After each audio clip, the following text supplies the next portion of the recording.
গোসলের ফরজ কয়টা? গোসলের ফরজ তিনটা। একটা হইল আপনার সূরা ইয়াসিন দিয়ে পড়া হয়, আচ্ছা, আর একটা আতর কুরসি দিয়ে পড়া হয়। ভাইজান ভালো আছেন?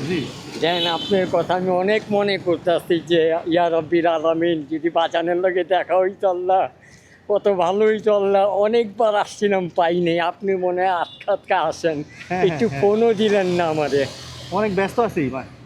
জানটা ভালো আছে বাবা? আলহামদুলিল্লাহ। শরীরটা ভালো আছে? জি, জি। বাসায় সবাই ভালো? জি, বাজার আলহামদুলিল্লাহ সবাই ভালো আছে। চাচি ভালো আছেন? চাচিটা আপনার হসপিটালে নিয়ে গেছিলাম। কেন? এই মিটফোর্টে ওই যে আপনার চাচি হ্যাঁ। পায়ে ব্যথা পাইছে, বাথরুম থেকে পড়ে গিয়া মুসকে গেছে? ব্যথা পাইছে, পাওতে আচ্ছা। পাও ফুলে গেছে।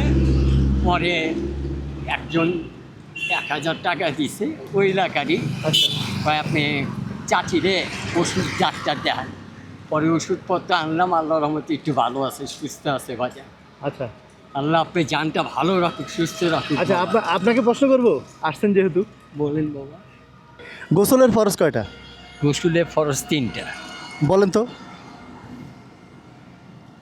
একটা হইল আপনার সূরা ইয়াসিন দিয়ে পড়া হয়, আচ্ছা, আর একটা আতর কুরসি দিয়ে পড়া হয়। গোসলের ফরজ। গোসল করতে কি কি করতে হয়? মানে গোসল ফরজ হলে কি করেন? তোমার সঠিক আর জানা নেই বাজান। গোসলের ফরজ হচ্ছে তিনটা। হ্যাঁ। একটা হচ্ছে নাকে পানি দেওয়া, একদম নাকে পানি হ্যাঁ, দেওয়া। নাকে পানি দেওয়া উত্তম রূপে আর কি।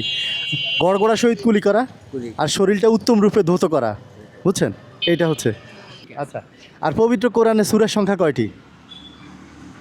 পবিত্র সুরানের সংখ্যা মানে সূরা কয়টা কোরআন শরীফে?